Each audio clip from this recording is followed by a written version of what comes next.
Bonjour à tous et à toutes, je suis ravie de vous retrouver aujourd'hui en vidéo pour vous présenter mon troisième et dernier point de lecture pour le mois de mars. Et du coup j'aurai 5 romans à vous présenter. Du coup je vous parlerai tout d'abord de ma lecture de L'Attentat de Yasmina Khadra. Ensuite je vous parlerai de ma lecture de Lebenstunnel, le tome 1 de Oksana Hope, donc qui s'appelle Allégeance. Puis je vous parlerai de ma lecture des Chroniques des Fleurs d'Opale, le tome 1, La Candeur de la Rose, partie 1 de Yelena. Ensuite je vous parlerai de ma lecture de Sang d'encre de Jill Dawson, publiée chez De Noël. Et enfin, je terminerai avec ma lecture de Northanger Abbey de Jane Austen. Du coup, je vais démarrer tout de suite avec L'Attentat de Yasmina Khadra. Donc du coup, c'est un roman que j'étais assez curieuse de lire. En fait, c'est un roman que je souhaitais lire depuis très longtemps. Et je l'ai acheté sur le salon Saint-Maur-en-Poche en juin 2016, où j'avais pu me le faire dédicacer par l'auteur. Seulement, voilà, l'auteur m'avait moyennement plu.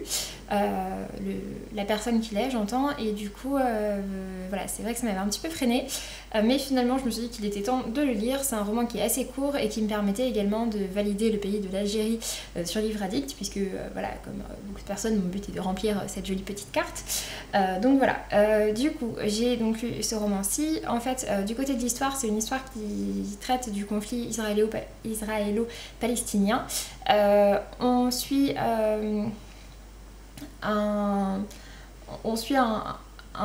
homme qui est ouais, c'est ça, le docteur Amin, qui est un chirurgien israélien mais d'origine arabe, mais qui du coup habite du côté d'Israël.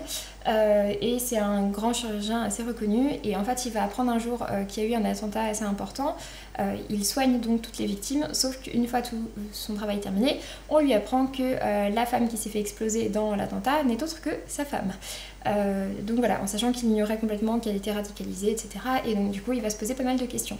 J'ai trouvé que le sujet était très intéressant. Après, dans la manière dont c'est traité, alors c'est vrai que du coup on a ce chirurgien qui se pose énormément de questions et on n'a pas forcément de réponse à ces questions. Et en plus de ça, j'ai trouvé que le personnage, j'avais un petit peu de mal à m'y attacher. Il était un peu trop... il était, ouais, je sais pas, il m'a pas complètement plu, et j'étais un petit peu détachée de ce personnage là, même si je trouvais que son histoire était intéressante. Et voilà, c'est juste que je me suis pas complètement attachée dedans, j'ai pas été complètement convaincue, mais ça reste quand même une plutôt bonne lecture, et je pense qu'elle plaira à beaucoup de monde. Et d'ailleurs c'est un livre qui globalement a de très bons échos, qui est un livre quand même assez connu. Donc voilà, n'hésitez pas si le thème vous tente de le lire, mais voilà, c'est juste que pour ma part ça l'a pas complètement fait, c'est comme ça, mais je vais quand même donner la note de 15/20. Ensuite, j'ai donc lu Lebenstunnel, le tome 1, Allégeance de Oksana Hope, publié aux éditions Rebelle. C'est un des 7 finalistes pour le PLIB 2018, dont je suis jurée. Je vous en ai déjà parlé plusieurs fois. Et du coup, voilà, c'était la lecture commune qui était organisée, puisque tous les mois par le PLIB, il y a une lecture commune organisée. Et ça commençait par Lebenstunnel, en sachant que je ne l'avais pas encore lu, du coup, c'était l'occasion. Du coup, ce que j'en ai pensé, alors... du coup, en fait, c'est une dystopie uchronie qui se passe en... Je sais plus exactement, je dirais peut-être 100 ans après nous, 80 ans après nous, quelque chose comme ça. Et en fait, ce qui s'est passé, c'est que l'Allemagne nazie a gagné la Seconde Guerre mondiale et qu'elle est devenue une superpuissance qui s'appelle donc Germania, et qui est clairement une dictature. C'est une dictature du coup qui ressemble pas mal à ce qu'on peut connaître en termes de post-apo et de dystopie. Donc voilà, une grande dictature, un peu comme on pourrait le voir dans Hunger Games ou quoi que ce soit, avec des hauts dirigeants très riches. Et en fait, ce qui se passe, c'est qu'ils font un contrôle total des naissances. Donc à la maternité, tous les enfants qui ne correspondent pas aux critères ariens sont incinérés. Voilà, on s'en débarrasse. Et du coup, en fait, on va suivre un personnage qui s'appelle Krista, qui est une jeune femme qui travaille dans la maternité et qui donc connaît bien tout ce qui se passe. Elle suit tout ce qui se passe, bah, voilà, parce que c'est son éducation, qu'elle a grandi dans ce monde-là, et même si des fois bah, elle est un peu triste pour ses bébés, bah, pour autant voilà, elle fait son travail. En fait, ce qui va se passer, c'est que donc Krista va se balader le soir, un tout petit peu après le couvre-feu, et en fait elle va croiser une femme qui est aryenne également, et cette femme essaye de s'enfuir dans une bouche d'égout mais elle est coincée.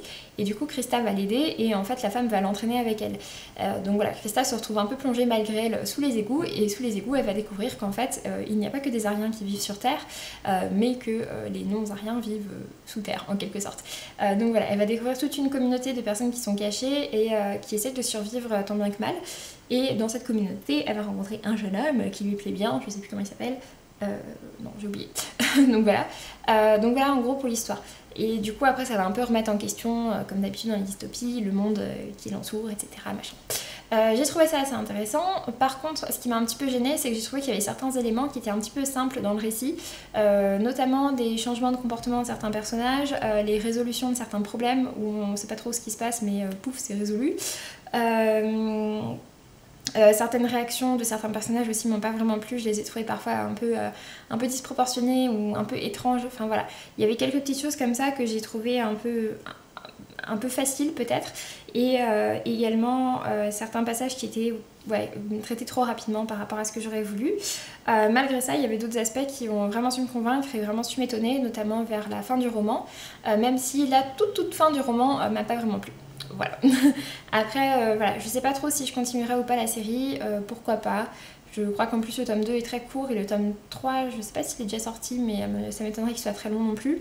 Mais voilà, si ça vous tente, n'hésitez pas, c'est plutôt sympa, mais voilà, moi ça m'a pas complètement convaincue. Après, vu que j'ai lu aussi beaucoup de dystopies, je suis un petit peu exigeante de ce côté-là.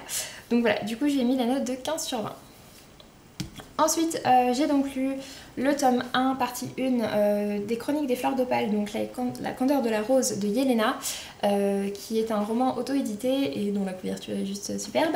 Je l'avais vu passer en fait sur la chaîne de Patatras quand elle en a parlé dans un book haul, et ensuite quand elle en a parlé dans un vlog, et dans le vlog en fait elle disait qu'elle aimait pas particulièrement, mais ce qu'elle a dit de l'univers ça m'a donné super envie, du coup voilà, je l'ai acheté quand même. Et du coup du côté de l'histoire, en fait donc c'est l'histoire de Diftil, qui est une jeune Neltiade, du coup c'est une femme d'un peuple un petit peu particulier, ils ont certaines particularités physiques, notamment souvent les cheveux rouges et les yeux violets.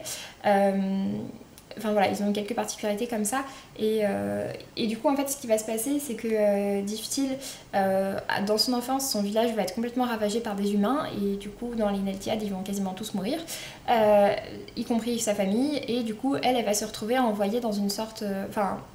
elle va se retrouver envoyée en quelque sorte dans un couvent qui va la recueillir, mais c'est un couvent qui est géré par des humains et dans lequel elle a très peu de liberté. Mais là-bas, elle va rencontrer la route d'Astiran, qui est un personnage très important pour le roman, qui est un jeune humain, mais qui l'accepte telle qu'elle est et qui ne la juge pas en tant que Neltiade. Sauf que ce qui va se passer ensuite, eh bien, c'est que Diftil va se rendre compte qu'elle n'est pas une jeune femme comme les autres et qu'elle détient certains pouvoirs, ce qui va l'amener à fuir avec notamment Astiran. Et du coup voilà, il va y avoir toute une fuite qui va ensuite se passer, je vais pas trop vous en dire, je vais pas vous spoiler. Du coup voilà, ici on est sur donc, la première partie du premier tome, il fait déjà un bon 460 pages, et pour ma part j'ai beaucoup aimé. Alors c'est vrai que c'est un roman de fantasy qui est plutôt lent, dans lequel il n'y a pas toujours... énormément d'actions qui s'enchaînent, et d'autant plus au début de l'histoire. Mais pour ma part, j'ai vraiment beaucoup aimé. L'écriture est très travaillée, ça a gêné certaines personnes, mais pareil, moi j'ai beaucoup aimé. L'univers est très complexe, très détaillé, et notamment à un moment, ils arrivent dans une cité dont je me souviens jamais du nom. C'est la ville qu'ils essayent de rejoindre, et quand ils arrivent là-bas, c'est une ville que moi je voyais parfaitement dans mon esprit et qui donnait juste super envie. Voilà, je l'ai trouvé géniale. Donc ouais, je trouve que c'était vraiment très bien joué de ce côté-là. J'ai beaucoup aimé les personnages, pareil, c'est vrai qu'il y a de la romance dedans, mais je l'ai très bien digéré pour ma part. Et voilà, j'ai beaucoup aimé tout ce qui s'est passé dedans, sauf peut-être certains événements. Mais voilà, globalement, ça a vraiment été une très bonne lecture pour moi. Je suis très contente de l'avoir lu, et je lirai la suite à l'occasion avec grand plaisir. D'autant plus que voilà, il y a quand même... on va dire que la jeune Diftil, qui est plutôt très gentille et très naïve au début, on commence à la voir quand même changer, et du coup je suis curieuse de voir ce que ça va donner dans la suite. Donc ouais, vraiment j'ai beaucoup aimé, je vous recommande si vous aimez la fantasy, si vous n'avez pas peur de la fantasy un peu lente, si vous n'êtes pas trop gêné par les romances non plus, mais voilà, si ce sont des éléments qui vous conviennent, et eh bien foncez, à mon avis ça pourra vous plaire. et du coup je lui ai mis la note de 17 sur 20. Après oui, il y a juste une petite chose également, c'est que quand je l'avais commencé la première fois, j'avais lu à peu près 120 pages et ouais, j'étais pas trop dans l'optique pour, j'ai lu les 120 pages en assez longtemps, j'arrivais pas trop à mettre dedans, mais par contre quand je l'ai repris, c'était un moment où j'avais un petit peu plus le temps et du coup j'ai pu vraiment me plonger dedans. Et quand je me plongeais dedans, je pouvais lire 200-300 pages d'affilée sans problème. Du coup, voilà, il faut être dans la bonne disposition d'esprit, vu que c'est vrai que c'est une histoire assez complexe. Mais si c'est le cas, eh bien, ça se dévore. Du coup, je recommande. Ensuite, j'ai donc lu Sang d'encre de Jill Dawson, publié chez De Noël, dans leur collection De Noël et d'ailleurs. Et du coup je l'ai reçu en service presse de la part de la maison d'édition De Noël, que je remercie. C'est moi qui l'avais demandé. Et en fait ce qui m'intéressait dans ce roman, c'est que je savais que ça mêlait écriture et thriller en quelque sorte, puisqu'en fait je savais que c'était l'histoire d'une écrivaine qui part dans l'Angleterre profonde pour écrire, et qu'en fait il va se mêler, il va survenir quelques événements un petit peu particuliers dans sa vie, et notamment quelques éléments qui se rapportent un peu à certains de ses romans. Et donc du coup voilà, la frontière entre le réel et ce qu'elle écrit m'intéressait. Du coup voilà, j'ai commencé à lire dans cette optique là. J'aimais bien le début, même si c'est assez lent et qu'en plus il n'y a pas de chapitres, il n'y a que quelques grosses parties. Et au bout... Et à un moment, voilà, il se passe un déclic à un endroit, et à partir de là, l'histoire change complètement. Je dirais à peu près autour de 100 pages peut-être. J'ai trouvé ça très intéressant et tout ça. Et puis quand je suis arrivée à la... Enfin, je trouvais que c'était une histoire donc, ouais, qui était assez lente, mais qui arrivait quand même bien à capter son lecteur. Et je trouvais ça bien joué, et voilà, je trouvais ça intéressant. Sauf que ensuite j'ai appris que l'écrivaine qui est dans ce livre, donc Patricia Highsmith, je m'étais pas renseignée dessus, mais j'ai appris donc qu'elle écrivait vraiment, et que ce livre était une sorte d'hommage à Patricia Highsmith.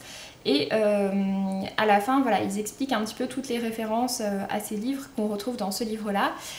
Sauf que ce qui m'a gênée, c'est que Patricia Highsmith, eh bien, elle fait certaines choses dans ce récit qui sont des choses qu'elle n'a pas fait dans sa vraie vie. Et du coup, je trouvais ça un petit peu gênant du côté des hommages, parce que je trouvais ça pas très sympa de faire ça à une personne à laquelle on veut rendre hommage en quelque sorte. Je sais pas si vous avez bien compris, mais voilà, je veux pas trop en dire parce que je veux pas vous spoiler, mais voilà, c'est vrai que ça m'a un petit peu dérouté ce côté là, je trouvais ça un petit peu étrange comme choix, mais voilà, en tout cas ça a quand même été une histoire sinon que j'ai plutôt bien appréciée, et je lui ai mis la note de 15 sur 20. Et ensuite, je vais donc terminer avec ma lecture de Northanger Abbey de Jane Austen. Voilà, dans cette très jolie collection de l'Archipoche, donc c'est les nouvelles éditions collector qui sont ressorties, et je me les étais toutes achetées, et voilà, j'adore celui-ci en plus. Enfin, la couverture en tout cas et tout ça, je le trouvais super jolie. De Jane Austen, je n'avais lu que Orgueil et Préjugés, donc voilà, c'est le deuxième que je lis d'elle. Northanger Abbey, c'est le livre que Jane Austen a écrit alors qu'elle n'avait que 23 ans, et c'est vrai que bon, c'est assez impressionnant de voir qu'elle a écrit ça à 23 ans, hein. Mais en dehors de ça, c'est vrai que ça se ressent un petit peu par rapport notamment à Orgueil et Préjugés, qui en même temps voilà, est son grand chef-d'œuvre et qui est juste génial. Ça se ressent un petit peu parce que c'est moins audacieux que Orgueil et Préjugés. C'est peut-être un petit peu moins bien maîtrisé aussi au niveau du rythme, même si ça se lit très facilement, je l'ai complètement dévoré en une journée. Mais voilà, et après c'est vrai que voilà, son personnage principal, donc ici elle s'appelle Catherine Morland, elle est clairement moins audacieuse que Elizabeth Swann, elle est... Voilà, c'est pas le même type de personnage, c'est une très jeune femme qui est assez naïve, qui n'est pas du tout aussi engagée, enfin voilà. Pour autant, c'est un récit que j'ai vraiment bien apprécié. Du coup, du côté de l'histoire, c'est l'histoire donc de Catherine Morland, une jeune femme de 17 ans, je crois, qui fait son entrée dans la cour et dans le monde. Elle va y rencontrer un homme. Et cet homme va lui proposer de venir séjourner chez lui à Northanger Abbey, sauf que Northanger Abbey c'est un endroit assez particulier.